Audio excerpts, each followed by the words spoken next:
दोस्तों, चंद्रचूड़ सिंह बॉलीवुड के ऐसे अभिनेता हैं जिन्होंने कई फिल्में की, लेकिन उन्हें वो मुकाम हासिल नहीं हुआ जिसका वो हक रखते थे।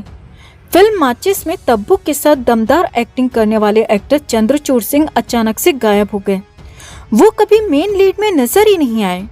रॉयल फैमिली से ताल्लुक रखने वाले चंद्रचूड़ सिंह ने अब 21 साल बाद अचानक मुंबई और बॉलीवुड से गायब होने की वजह पहली बार बताई है। और जो वजह चंद्रचूड़ सिंह ने बताई है दोस्तों, वो एक बार फिर से पूरी तरह साजिश, गैंगबाजी और माफिया राज की कहानी बयां करती है। सबसे बड़ी बात यह है कि डेब्यू फिल्म के सुपरहिट होने के बाद चंद्रचूड़ सिंह भी हादसे का शिकार हो गए थे। अब वो हादसा क्या सिर्फ हादसा था या फिर उसके पीछे किसी का हाथ था, इस पर चंद्रचूड़ सिंह ने काफी हैरानी भरे खुलासे किए हैं।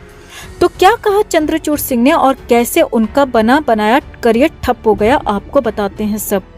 आप भी अगर इन बॉलीवुड गुंडों को उनकी करनी की सजा दिलाना चाहते हैं तो चैनल के साथ जुड़कर हमारा हौसला बढ़ाएं। खबर को लाइक और शेयर कर अपना प्यार और सपोर्ट भी जरूर दिखाएं। तो चंद्रचूड़ सिंह को वैसे तो माचिस फिल्म के लिए जाना जाता है, लेकिन माचिस के अलावा उन्होंने क्या कहना और जोश जैसी हिट फिल्मों में भी काम किया, लेकिन इन फिल्मों में भी वो कभी मेन लीड में नजर नहीं आए। इसके अलावा भी वो कई फिल्मों में नजर आए। इसमें तेरे मेरे सपने, दिल क्या करे, दाग द फायर, ये सिलसिला है प्यार का और आमदनी अठन्नी और खर्चा रुपया शामिल हैं। दर्जनों हिट फिल्मों में काम करने के बाद अचानक चंद्रचूड़ सिंह मुंबई से गायब हो गए थे। साल 2000 में बिना कुछ कहे चंद्रचूड़ सिंह ने बॉलीवुड को बाय कह दिया था। एक समय ऐसा था दोस्तों जब इस चॉकलेटी बॉय के हजारों फैंस थे, लेकिन 21 साल पहले कुछ ऐसा हुआ था जिसके बाद चंद्रचूड़ सिंह को मजबूरी में मुंबई को अलविदा कहना पड़ा। अब इसी को लेकर चंद्रचूड़ सिंह ने पहली बार अपनी जुबान खोली है और कई हैरानी भरे खुलासे किए हैं। अब 21 साल बाद चंद्रचूड़ सिंह सुष्मिता सेन की वेब सीरीज आर्या में नजर आए थे और इन दिनों चंद्रचूड़ सिंह अपने एक इंटरव्यू को लेकर खासे चर्चा में हैं, क्योंकि इस इंटरव्यू में उन्होंने बताया है कि वो इतने समय तक कहाँ थे और फिल्मों से उन्होंने दूरी क्यों बना ली थी। तो चंद्रचूड़ सिंह लंबे अरसे तक फिल्मों से गायब क्यों रहे, इस बारे में उन्होंने कहा, दरअसल मैं एक सिंगल फादर हूँ, इसीलिए मुझे काफी समय चाहिए होता है। मैं ज्यादातर समय एक पिता के रूप में अपनी जिम्मेदारियां निभा रहा होता हूँ। मुझे लगता है कि पेरेंटिंग सबसे कठिन कामों में से एक है। आप गलतियां करते हैं, आपके पास कुछ अच्छी यादें होती हैं, आप लगातार बेहतर बनने के लिए कुछ सीखते रहते हैं। अब इसके बाद चंद्रचूड़ सिंह ने जो कहा दोस्तों, वो बॉलीवुड को आईना दिखाने के लिए काफी है। वो बॉलीवुड की गैंगबाजी और माफिया राज की तरफ इशारा कर रहा है। इसके बाद इंटरव्यू में चंद्रचूड़ सिंह ने अपने साथ हुए एक भयानक एक्सीडेंट का जिक्र किया जिसका अभी तक काफी लोगों को पता नहीं था।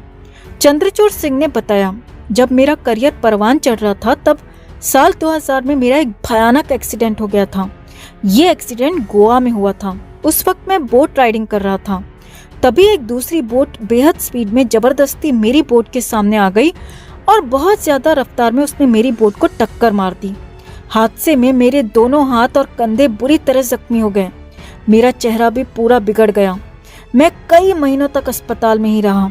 चंद्रचूड़ ने बताया कि बोट राइडिंग मैंने बचपन से की है, क्योंकि मैं रॉयल फैमिली से बिलोंग करता हूँ। मेरी माँ उड़ीसा के महाराज परिवार की बेटी हैं। बोट राइडिंग मेरे लिए बेहद सरल काम था, मगर वो हादसा कैसे हुआ मुझे कुछ भी समझ में नहीं आया। मुझे नहीं पता कि वो हादसा किसी ने जानबूझकर करवाया था या फिर वो एक इत्तेफाक था।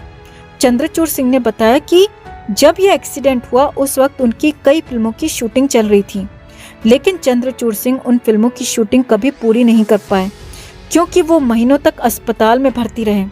कई तरह की फिजियोथेरेपीज उन्हें लेनी पड़ी, मगर वो फिर भी कभी भी पूरी तरह ठीक नहीं हो पाए।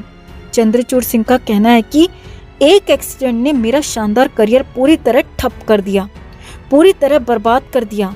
चंद्रचूड़ सिंह ने बताया कि इस हादसे से उबरने में उन्हें 10 साल से ज्यादा लग गए और इसी वजह से वो कभी फिल्मों में वापसी नहीं कर पाए। इतना ही नहीं, चंद्रचूड़ सिंह ने आगे बताया कि इस हादसे के बाद और मेरे करियर के बर्बाद होने के बाद मेरी पत्नी ने भी मेरा साथ छोड़ दिया और फिर मुझे अपने बेटे की परवरिश अकेले ही करनी पड़ी। मेरे लिए वो ऐसा वक्त था जिसमें ना तो मैं जीना चाहता था और ना ही मैं मर सकता था, क्योंकि मेरे पीछे मेरा मासूम बेटा भी था।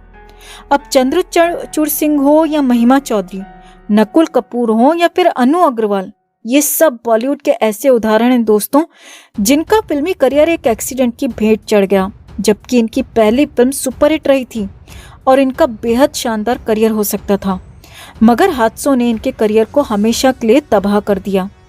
अब हमेशा की तरह एक सवाल यहाँ भी बनता है दोस्तों कि आखिर ये हादसे आउटसाइडर कलाकार के साथ ही क्यों होते हैं? क्यों पहली सुपरहिट फिल्म देने के बाद ही इनके साथ ऐसे हादसे हो जाते हैं कि ये कभी बॉलीवुड में वापसी नहीं कर पाते? मगर इस सवाल का जवाब देने वाला इस बॉलीवुड में कोई नहीं है। अब चंद्रचूड़ के साथ जो हुआ उसको लेकर आपका क्या कहना है? आप भी अपनी राय कमेंट में ज़रूर दें।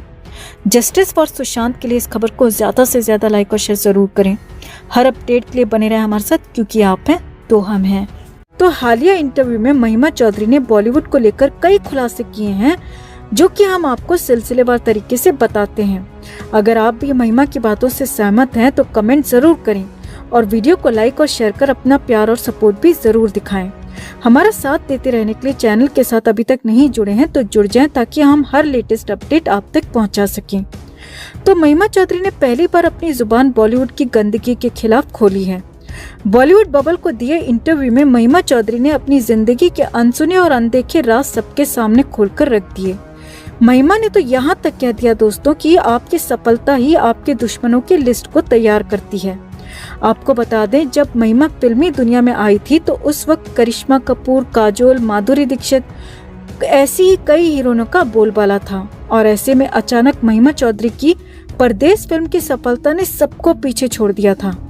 महिमा ने अपने इंटरव्यू में कहा, मुझे आज भी वो दिन याद है जब मेरा भयंकर एक्सीडेंट हुआ था। हैरानी इस बात की है कि उस एक्सीडेंट ने सिर्फ मेरा चेहरा खराब कर दिया, जबकि मेरे पूरे शरीर पर एक खरोच तक नहीं आई और मेरे चेहरे पर 40 से ज्यादा कांच के टुकड़े आकर चुभ गए।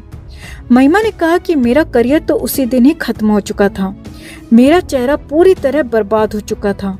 सर्जरी पर सर्जरी, डॉक्टर पर डॉक्टर और अस्पताल बदलते हुए मेरा चेहरा पूरी तरह डरावना हो चुका था। मीडिया में मुझे उस वक्त स्कैरी फेस तक कहा गया, जो कि मेरे दर्द को दुगना करने के लिए काफी था। महिमा बताती हैं कि आज भी मैं उस एक्सीडेंट को याद करके सिहर जाती हूँ। मुझे समझ नहीं आता कि भगवान को मेरे चेहरे से परेशानी थी या फिर धरती के इंसानों को। महिमा कहती है कि मुझे अब समझ में आता है कि कोई तो था जो कि मेरी जान का दुश्मन था, जो मुझे बॉलीवुड से दूर रखना चाहता था। मगर आज तक मैं समझ नहीं पाई कि आखिर उस एक्सीडेंट के पीछे किसका हाथ था। यहाँ आपको बता दें दोस्तों कि महिमा चौधरी का एक्सीडेंट 1999 में हुआ था, परदेस फिल्म की सफलता के ठीक 2 साल बाद। उस वक्त महिमा अजय देवगन और काजोल की फिल्म दिल क्या करे की शूटिंग कर रही थी। महिमा का कहना है कि इस एक्सीडेंट के बाद मुझे वापसी करने में काफी वक्त लगा। फिल्में तो मुझे मिली, मगर पहले वाली बात नहीं रही। महिमा ने आगे कहा, मुझे ऐसा लगता है कि किसी ने जानबूझकर मेरे साथ ये सब कुछ करवाया। मैं तो अपनी सारी उम्मीदें छोड़ चुकी थी। जिस चेहरे से मुझे बहुत मोहब्बत थी, उस चेहरे को मैंने महीनों तक आईने में नहीं देखा, क्योंकि वो कांच के टुकड़े मुझे बहुत दर्द देते थे। महिमा का कहना है कि वो तो मेरा परिवार, मेरा सपोर्ट बनकर खड़ा रहा, वरना पता नहीं मैं अपनी जिंदगी के साथ क्या हश्र कर बैठती। महिमा ने यहाँ पर एक और हैरानी भरी बात कही दोस्तों। महिमा ने बताया कि उस एक्सीडेंट के बाद अजय देवगन ने मेरी मदद करनी चाहिए, तो बॉलीवुड वालों ने जबरन मेरे और अजय देवगन के अफेयर की खबरें फैला दी और मीडिया में मुझे और अजय देवगन को लेकर काफी गंदा लिखा गया, जबकि उस वक्त अजय देवगन की नई शादी हुई थी। महिमा कहती हैं कि बॉलीवुड वालों की इन बातों ने मेरे दर्द को दुगना कर दिया और मैं कई महीनों तक अपने घर से बाहर ही नहीं निकली। दोस्तों, अगर आपको याद हो तो ठीक ऐसा ही हादसा एक और एक्ट्रेस आशिकी गर्ल अनु अग्रवाल के साथ भी हुआ था, जिनके प्यार भरे गाने देखकर अब भी लोग उन्हें याद करते हैं। अनु ने उस वक्त लाखों लोगों का दिल लूट लिया था, लेकिन एक एक्सीडेंट ने उनकी पूरी जिंदगी को बदलकर रख दिया। 1999 में एक दर्दनाक सड़क हादसे ने उन्हें गुमनामी का जीवन जीने को मजबूर कर दिया था। इस हादसे में उनके पूरे शरीर में अनगिनत चोटें आईं, यहाँ तक कि अनु की याददाश्त तक चली गई। वो कई दिनों तक कोमा में रही थी। डॉक्टर्स ने तो यहाँ तक कह दिया था कि वो बच नहीं पाएंगी। लगभग 1 महीने बाद जब उन्हें होश आया तो वो चल नहीं सकती थी। उन्हें ठीक होने में करीब 3 साल लग गए और ठीक होने के बाद अनु ने अपनी सारी संपत्ति दान कर दी। आपको बता दें कि इस एक्सीडेंट ने अनु का भी लुक पूरी तरह बदल दिया था उन्हें पहचानना मुश्किल हो गया था कि ये वही आशिकी प्रेम गर्ल अनु अग्रवाल हैं, जिन्होंने रातों रात अपनी एक ही फिल्म से करोड़ों के दिल में जगह बना ली थी, बेइंतहा शोहरत हासिल कर ली थी। मगर इस एक्सीडेंट ने उनका करियर बर्बाद कर दिया और वो गुमनामी के अंधेरों में खो गईं।